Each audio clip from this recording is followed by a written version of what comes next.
So we already talked about Amazon. We already talked about PayPal, and we talked about Make My Trip. So Durga has a lot of things in his back pockets. So definitely it's going to be an interesting discussion. So before we move up, Durga, I want to give you the toughest question, right? And for my audience, I just want to keep this very interesting. So I would like you to start. What was your first salary and what is your current salary? And I'm sure like this must be tough for you. Hello everyone, this is Anil. I'm bringing one very interesting topic today. One of my friend, Durgadas Haldar, we also call him Didi. He's going to join our show today. Thank you, Anil.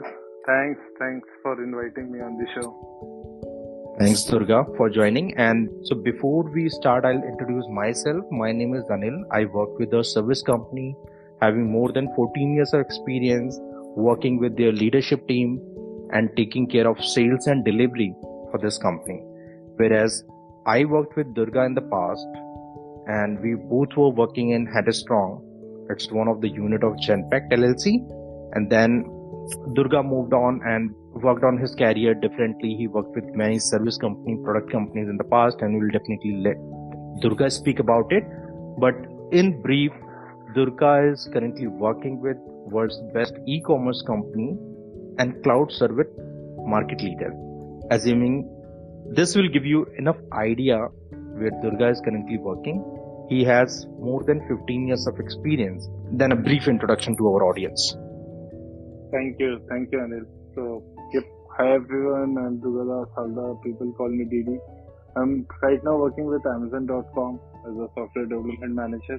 I'm part of the registration org of Amazon. So, all the sellers across the world, they use our platform to go ahead and do registration and then go ahead and update the credit card information, bank information, addresses and so on.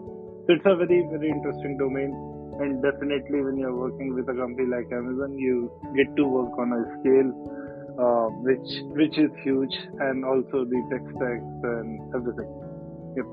So thanks, Durga. And definitely I remember one thing, like you never strategized yourself in a particular domain.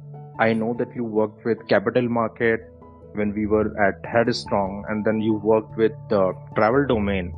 So Durga did not talk about it, but maybe I'm so impatient and talking about it upfront. Durga got to work with Make My Trip, and I'm sure that whomsoever is listening this conversation, they might have used Make My Trip once in their lifetime for sure. So, and then currently you're working with Amazon. This is interesting, Durga. Do you want to talk about like how you think domain? Because some of the folks in IT industry, they think domain is very much specific to their career development. But do you think it's the must-have thing, or do you think technology plays the major role? That's a very interesting question. So before answering that, thanks Anil for giving this information. So yeah, I've worked with MakeMyTrip.com, and MakeMyTrip is, at least in India, people know about it. It's India's biggest online OTA. Then I had an interesting stint with PayPal as well, where I worked in shopping domains. So I've worked in travel domain, shopping domain, B2C domains, and B2B domains as well. So, yep. So that's wow. So we already talked about Amazon. We already talked about PayPal, and we talked about Make My Trip. So Durga has a lot of things in his back pockets. So definitely it's going to be an interesting discussion. So before we move up, Durga, I want to give you the toughest question, right? And for my audience, I just want to keep this very interesting. So I would like you to start. What was your first salary and what is your current salary? And I'm sure like this must be tough for you. So first salary is something which I can definitely go and share. So I started my career with Wipro. At that time, working in weight companies was a big thing. So I got into Wipro and I was working for Ministry of Finance, building the CBAC portal. So my initial salary was, I think, 3.5. My current salary is something which I cannot share due to my organizational policy. But yeah, it's good, definitely. One thing which I can assure. Okay, I can give you a guess then, Durga. So. And definitely no, like because we casually discussed with each other on the past as well. But I'm sure this is 1 crore plus. Durga, you can say yay and nay. So That's the interesting thing, but I'll say I think thank you. most of the people might know that. Right. So that's a standard. So it's not like I completely respect, because being into working with an organization, you have to abide with their policies. But on a market standard, we can say that anyone working with 15 years of experience with Amazon and who has previously worked with some companies like PayPal or Make My Trip, definitely they can see their package more than 1 crore. That includes their ESOPs and other benefits, but definitely it's a good package. And that is where from a journey from 3.5 to 1 crore, that's a huge, and that's a motivation for many people who are like trying to switch their career from service to product. And definitely how Durga built this career, will definitely get to know about more what was his journey and how he navigated throughout all this. Thank you, Durga, for being so transparent. Okay, so the next thing, Durga, that I wanted to talk about, what do you think is necessary to keep you up to date? I know that you were not sticking to a particular domain, but definitely you might have upgraded yourself. You were working as a Java developer in the past. I know that you also worked as BPM architect, where you design workflow for capital market client. But what makes your technical journey interesting, and where you are meeting, like how you are getting to know what needs to be upskilled upon so that market is ready to hire you? Yep, that's a very interesting question. So, in IT world, there are two terms which are very popular right now: generalist and specialized skill set. So, I've never been a person who is focused on specialized technology. So, I've not tried to attach me to a language or a framework or something. I've been a generalist. I have always believed that technology is a tool to solve a problem. Once problem is solved, you should move on. You should not get attached to technology. And because I've worked into mostly these B2C and e-commerce companies, you'll mostly see that the tech stack which is being used is open source. That's how these companies do. So on backend there has been Java, Python, Golang, and Node.js. On frontend it has been mostly, nowadays it's mostly JavaScript on website, and on app side it has been the cross-platform frameworks like Flutter and React Native and so on. So for me, I think the mantra to success is not getting attached to a technology. You should always and almost every time you should keep on upgrading yourself on the newer tech stacks which are coming up. And every 3 years, the way things are going right now, every 3 years technology is changing. 3 years back, Angular, I think 4 years back, Angular was very popular. Nowadays, people are moving out of it and there are new frameworks coming in. I think few years back, React Native was the buzzword. Now there are new frameworks coming. So the mantra is, don't restrict to technology, be a generalist and keep on upgrading yourself. Right, that's a very good suggestion, Durga. So the idea here is you need to be technology neutral. You should not stick to a framework and think like this is your technology for next 5 years or 10 years. Rather than you should be focusing more on what is in demand, what people are tending to. So it's nothing like Google or Facebook. If they have decided or designed a technology that's going to remain for a very long period. Even I've seen Facebook moving from PHP to React, and then there are so many upgrades happening on their product. So that definitely means that as a developer, you should see what is coming next and you should be adaptive to these changes. That's really interesting, Durga. In terms of learning a new technology or new framework, I've heard and I've gone through several blogs. They are saying freelancing definitely helped in keeping a pace with the knowledge. So do you think, or do you have similar experience working on the freelancing project in the past? Yes, so I've been lucky working with few organizations where it was allowed. So and it was in the policies. So I've done quite a few freelancing projects as well in the earlier half of my career. I've done projects for building a payroll system for a bank in Saudi Arabia, aluminium company Maden in Saudi Arabia. I've build loan onboarding processes for bank in Kazakhstan, ACB bank and so on. So, yep, I think freelancing, if your policy allows you and if you can figure out the spare bandwidth without not impacting your day in day job, it gives you a lot of scope of learning, because then you're driving the project on your own. You're the project manager, you're the business analyst who is taking the requirement, and then you're the developer who's delivering it as well. So it gives you an end-to-end holistic view of the problem and how do you solve it. Along with the tech things, there are lot of things which you learn while doing freelancing.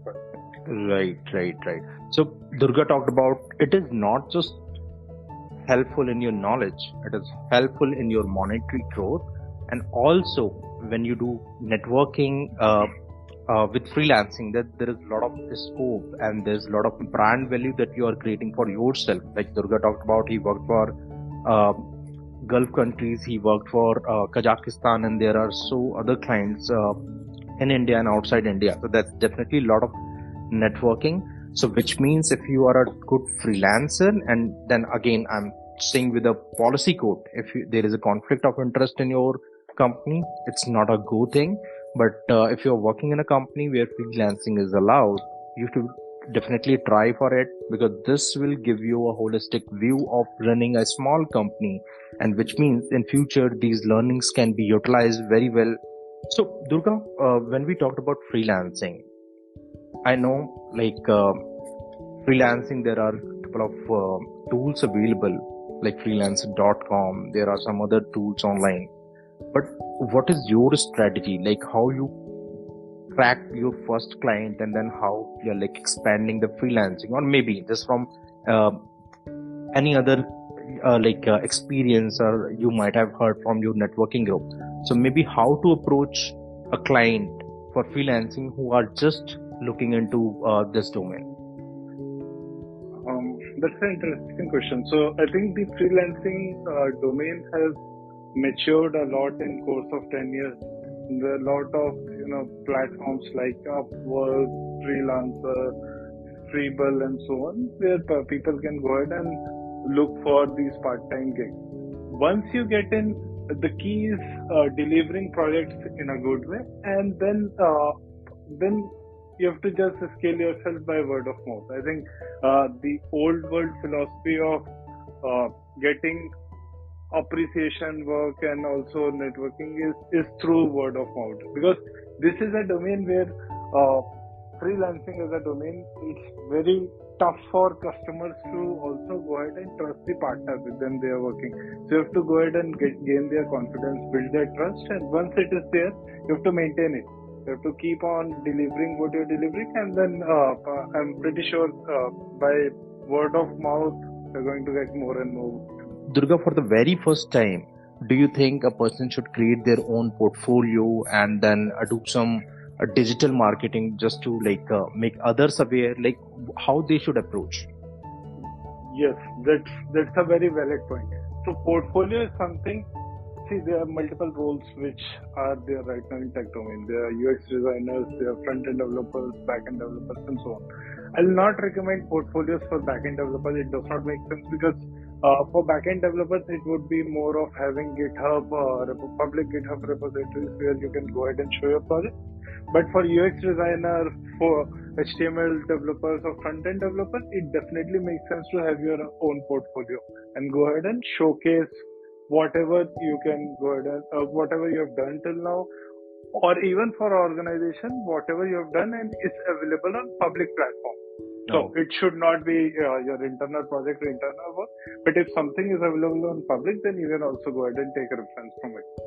Right. And do you think like product companies like Amazon or people, do they also see interest, like how's your public GitHub account looks like, or how do your portfolio looks like? Do they give some weightage to that? It does. It definitely helps while resume shortlisting process, because then it gives a clear work which can be validated and paid upon. Though most of the companies, I think the initial, and again, I'm not an expert on this, but this is my opinion or guess on this thing. The first layer of resume validation is through through a system called ATS, which is more automated. But once the humans getting into the overall recruitment cycle, then these things will definitely help. And right now, if you go ahead and see, LinkedIn as a platform has grown like anything. You can go ahead and do networking over there, get jobs, see job postings and so on. So if you have a good profile over LinkedIn, which also has a section for portfolio, if you go ahead and put your portfolio over there and then approach a hiring manager or recruiter, it is definitely going to give a good impression. That's really interesting. I was not aware about that. On LinkedIn, you can maintain the portfolio. So that's really even eye opener for me. Thanks, Durga. I know that Amazon has very aggressive timelines in their product deliveries. They are maintaining multiple products. But do you find it's challenging on work-life balance? So, contrary to the perception which is in public, when I joined Amazon, my experience is very good. It's a company where I'm getting enough time to manage my work life and personal life. The work hours and the responsibilities are very structurally defined. So I have to go in, deliver what I'm supposed to deliver, and then I can focus on my personal life. So I don't know why this perception is there that in Amazon there's no work life, but my experience has been very good. And normally, if you go ahead and see, in most of the companies where I work, there are clear targets. So the work won't be allocated basis hours, that you have to go and work these many hours or you have to stretch a lot. They are very goal-driven or project-driven company. So you will get a goal or a mission, and then you have to plan your overall quarter or year working on that goal, which gives you that power or that sense of ownership to go and drive things on your own. So, to summarize and answer your question, my experience has been very good, and work-life balance is also important, because if you go ahead and get stressed out doing what you're doing, then you'll not give your best. So right, productivity definitely is not that better when you don't take breaks. The next question that I wanted to talk about, I have seen, at least in India, right? In US, I have seen people are like 50 years, 55 years, they are just the Java developer. But in India, there has been trend, like if you are at this stage, you must be a developer, at this stage, you must be senior developer, and then lead, and then manager, and so on and so forth, right? So what do you think between technical role and the business role, which is more important, and where a person should focus more? So again, this is, I'll call this as a myth. I also used to think same, that in India, if you reach certain age, then you have to become a manager, otherwise your career is ruined. It's not like that. If you go ahead and see most of the companies, after lead, there are two tracks which open up. One is on the management side, engineering management side, and the other is on the technical side, technical architect and so on. So on those tracks, if you go ahead and see, there's principal engineer, senior principal engineer, architects and so on. And that track itself goes up to director and senior director roles and VPs. So first, to go ahead and answer this, definitely individual IC track is very structured right now in India, and most of the companies have that path. Now, there is also interesting twist as this. It's not like, so most of the companies now have a concept of terminal role. So when we say terminal role, it means that you can go ahead and retire at the same role. So I'll take example of Amazon. If I join as a SD2, and if I don't want to take promotion, I want to work as an individual developer forever for my life, I can go ahead and do that as well. And nobody will come and ask me until unless I am fulfilling my job responsibilities. That's interesting. So this is concept of terminal role in many companies, and you can stay at the same role and keep on doing development if that is something what you like. And out of curiosity, Durga, it doesn't mean, right, you will not get appraisals along with that. Your promotions are not done, because the inflation they need to match with, right? Yes. So that will continue on that same path. Okay. The only thing, designation does not get changed, role does not get changed, but appraisals are done, and you will be judged based on performance. Yes. Sure. That answers. So in most of, even in PayPal, we had terminal roles, and over there as well, if you join at a certain role, and you keep on doing for, let's say, next 30 years, nobody will come and ask you why are you not taking promotion. So interesting. Okay, here's the next interesting one. So I know when I started my career back in 2008, we used to talk about with our seniors that they worked in C, mainframe, COBOL, Pascal, right? And during our age, we talked about Java, Angular. Recently, we started talking about no-code and low-code platforms. So, what do you think future gonna look like? I know Amazon just found US very interesting idea. If someone can go on physical stores and do the shopping, and there's a lot of AI ML thing involved, where just based on face recognition, just based on item you pick from the drawer, your bucket will be created, your cart will be created, and you will be deducted based on the payments, number of items you receive.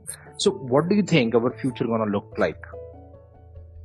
the future is interesting. If you go ahead and see, as you said, there was COBOL and Java in C in older time, then there's Angular, React, and so on. Now, if you go ahead and see right now, there are new buzzwords. There's blockchain, there is NFT, there is script, and so on. And this is something which keep on. This is what I feel is linked to the similar cycle of human evolution. It's typically the tech evolution. Now we are evolving and coming up with nearly a tech stack. As we speak, this blockchain, NFT, and so on, going forward, there are going to be some other tech stack. So, jobs are going to be there always. The work is going to get more and more interesting. That is something which I'm pretty sure, because then we are moving away with the redundancy and the manual effort and coming with a boilerplate structure and then evolve on top of it. So, jobs will always be there, in my opinion. And there would be interesting things which are going to come. Right. So implicitly you answered my next question, which was more on the job security and career in IT. So the answer is, few of us, like even I've done this research, how the future job gonna look like if everything will be automated. So the interesting thing is our seniors used to do a lot of machine level coding, right? And then we are doing machine learning coding. So that's the evolution that we have done on technical path. So we started from a place where we had to write millions line of code to achieve a thing. Now we can do this in drag and drop. So that is where you can invest your energy on creating either such tools which helps human to write coding faster, or you can do a better job by automating or solving most critical problem. And believe me, the problem in the past are like the way evolution is happening on these parts. Similarly, the problem evolution is also happening. Now you have that huge data which could not be solved in some basic programming like Java or Python. Definitely you need to have better infrastructure, better programming experience, and this is definitely going to help. So on behalf of Durga, I just answered this thing. Durga, next thing, which actually makes me concerned as a parent. So I have been like bombarded with a lot of these platforms, advertisement, WhitehatJr, and so on and so forth, right? Where parents are asked, and parents are also concerned about, like they know if they are not from IT, right? Especially for those parents who are not from IT, they see IT is a very glamorous and that's a future, right? So they are concerned that their kids should start learning programming from day one, right? So what do you think? Is it a good platform where a person should go and introduce their kids on these programs, or do you think it's not a good practice and they should have other things to do, like we were like playing cricket or doing some other stuff during our age? So to start with, these platforms are good, excellent. So I've seen a lot of platforms like WhitehatJr, QMath, and even Topper. I think Topper also comes to the platform, and these platforms are good. They're solving the core problem of education, and it is choice based. Nobody is coming and forcing you to make your kids go and study those things. If there are parents who think that kids can go ahead and understand app building and programming in the age of 6 years, it's their choice. So again, first, platforms are good. These are choice based. in my opinion, I personally think that everything has to happen at a certain age. It is not going to make any matter in kids' overall career if they understand programming at the age of 6. Still, they have to go and do their schooling and college and then get into. I will, and that's what I'm doing for my daughter as well. I've taken an online platform subscription for my daughter. That is QMath, where the teacher is teaching her basic math, and I like that. I've also taken a subscription from chess training platform for my daughter, where they are teaching her chess. Good chess. So I believe that the base or the building blocks which we used to do in our younger age has to be same. The core has to be same, and it has to go back to the basics which we used to do. Interesting question. So on 2022, what do you think if someone is starting their career in 2022, what should be the hot skills? Okay, so if somebody is starting their career, I'll again recommend them to go back to basics. So the basics are data structure, algorithm. You should have expertise on those. You should also have expertise or command on one programming language. It can be of your choice, but you should know syntax of one programming language so that you can go ahead and put your thoughts convert them from ideas to actual code. Once you have done that, I think the hot skill set. So again, this difference. So the hot skill sets and the skill sets which can get you job. If I have to talk about the skill sets which can get you job, I will, in my rank, the front-end skills would be at top. If you have got expertise on front-end development and know a good popular JavaScript framework, I think that's going to be a skill which has a lot of surety in getting you job. The hot skill sets are going to be NFT, crypto, blockchain, in my opinion.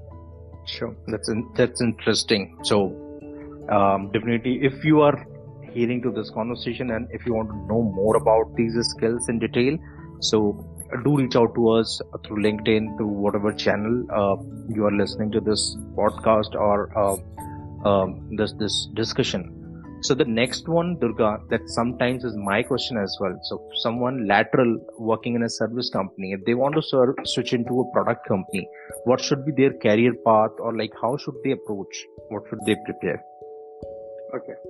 So again, contrary to the popular opinion, there is no specific preference in product companies that they'll not take people from service company. There's no restriction as such.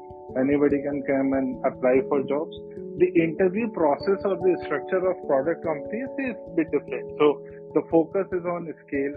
The focus is on building scalable architectures which are fault tolerant and can go ahead and handle scales on humongous size. So the first thing and the most important thing I think is system design and architecture.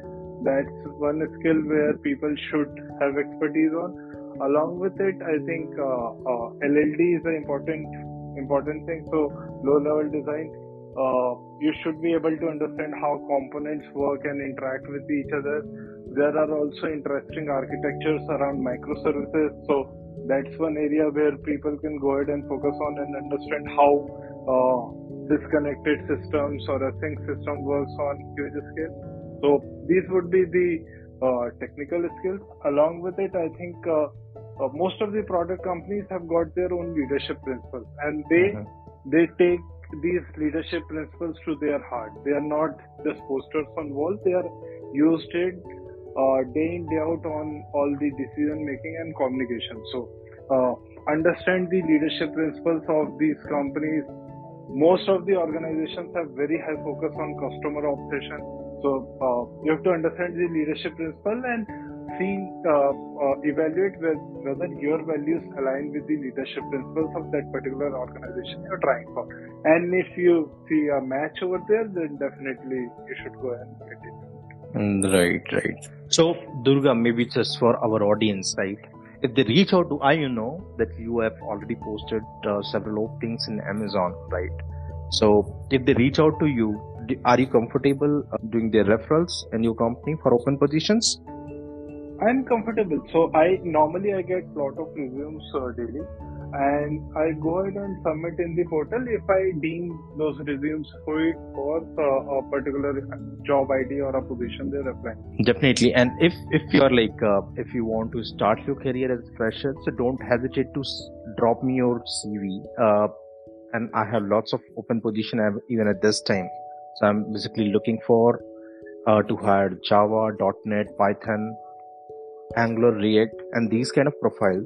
So if you're one of them, please do not hesitate to reaching out to me. Okay. Yeah, Anil is the go-to guy. Anil has got a big team in the company where he's working on. I think most of the people who can come and give like and comment on this video will get a job from him. Not necessarily. There is a hiring process, but thank you, Durga, for these comments. Yeah, definitely that's a demand that we have, and we can help you placing in a good role of your choice. Next question, Durga. Like, there are a lot of tools, right? There's a lot of material available on YouTube. There's a lot of material available on Udemy. What do you think is the right platform or a mix of platform where a person can learn a new technology? Let's say machine learning, right? So how do a person should start? So for most of the coaching, obviously there are a lot of content available in YouTube's and other platforms. I think the core problem which most of the users are facing right now is figuring out which is the right platform to go ahead and understand this. So it makes sense to have a mentor or a guide or a senior who is guiding you, who has worked on real projects or has got expertise on the domain on which you want to work for. First thing, go ahead and find a mentor. Once you've got that mentor, understand from the mentor on what are the training courses or practice applications you should go ahead and build, and then keep on learning through it. So that's what I will say. But again, there are a lot of companies which I see over LinkedIn for training for a specific job set and skill sets, and they take you through the overall process. They'll train you, they'll get into the job interviews and get in. So you can go ahead and take those calls as well. I think there's some cost involved over these things as well. I will recommend using the free content first and the knowledge which is available on the domain, educational domain, which is not priced at a certain rate. You should go ahead and use those first, and then if required, go for paid subscriptions as well. Right. That's a very good suggestion. So that's in general like what I am suggesting to my team. There's a lot of like content available on YouTube, and these are the only persons who actually create their courses on Udemy and some other platforms. They do a one-on-one coaching on these subjects. So it's always advisable to go through their YouTube channel, learn from them first, do a lot of research on the blogs available on the topic, and then go for any paid course. So by that time your fundamentals are ready, and maybe you are good with asking few of the questions that might not be clear in some of these references. That's a very good suggestion. So Durga, I have a very interesting question. I know that this has been asked. At your age of 15 plus years of experience, where do you see after 10 years from now? Should I expect Durga to have his own big brand and run a company, or Durga must be a CEO like Sundar Pichai? So where do I see Durga after 10 years from now? So after 10 years, I would like to be, again, this is something which I hope or wish for. So after 10 years, I would like to be either, a CTO of some company or senior VP. At that level, that's what I want to be. I've tried a lot into this startup domain in my initial phase of career. I've opened Advice After 12, which did not succeed. Then I opened a Medi Advice platform, which did not succeed, and then Fiksha.com and Practo and so on coming up later. So I've tried a lot in the startup domain on my initial 5 years of career, but right now I think I'll stick to jobs. That's what I think. Okay. Like, what is toughest thing in your job? So, I think the toughest thing which I find toughest for me in the job is the responsibility which I have of people's career, because that's, I think, the most important responsibility as my job role. I have to work with my team members to help them succeed and grow in their career, and then it is a very, I think, the most toughest responsibility, because you have to be always right and you have to create correct opportunities for the group. You have to give actionable feedbacks. You have to help them resolve the blockers which are coming on their way, and help them succeed in their career. So I think that part of my job responsibility I find as the toughest.